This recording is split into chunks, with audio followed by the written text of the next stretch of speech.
What's up, Sweet Squad? T with the Diva here. When I was in school, when I had went back to school to get my bachelor's, we would have group assignments. And I mean, I liked them a lot when I was in high school because, of course, I would pick the easiest thing to do.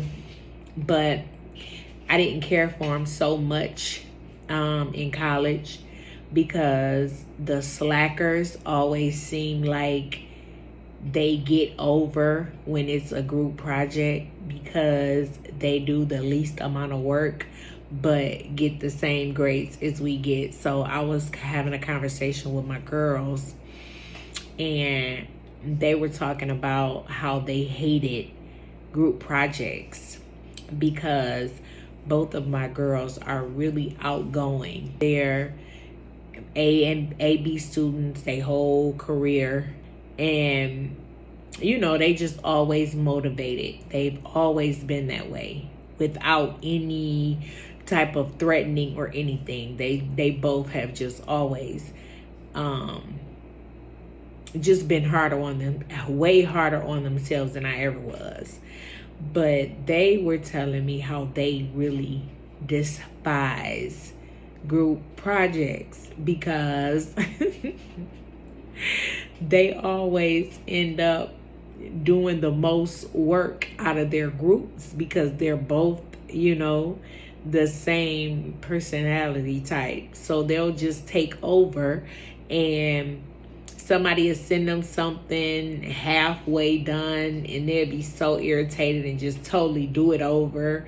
Somebody may not send them something by the deadline, so they just got to totally do their assignment, and then it's messed up because once they all turn it in, they get their grade.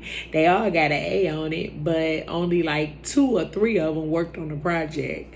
So we was just laughing about that, and I was just curious to know if any of you have been involved in group projects, and if so, what type of individual are you within the group project? Are you the slacker, the procrastinator, the one at the last minute trying to get everything in at the deadline when you have the captain of the group who wanted to have everything in 2 days before the deadline so they could read everything over and correct anything if necessary?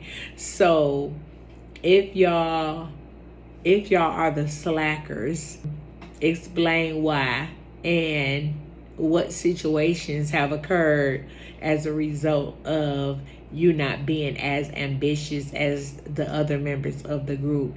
And if you are the one who are going to take charge in the group and you're going to make sure that everything is done 2 days before the project even has to be turned in, let me know about how that situation went, because I'm sure that if you're somebody who wants to have things done 2 days before it's supposed to be turned in, then most of your group, I'm sure that if it's 5 people in your group, 5 to 7 people, I'm sure at least 2 of them want to wait until almost that last minute to turn stuff in. That's like, we don't got to turn it in. Why you want it 2 days early? We still got 2 days to work on it. And you like, look, I got to get this grade. I'm not about to be playing on the last minute. But yeah, just get down in the comments and let me know what your take on group projects. Have you had a group project? Have your child had a group project that you had to indulge in? And who are you within the group project? And how did that affect or not affect your anxiety and your personality, if it affected it at all, period? Because some people just really not gonna trip over stuff like that. But yeah, Sweet Squad, I just wanted to get your take on how you feel about group projects and the way that they go. Sweet Squad, let me know. This is T with the Diva.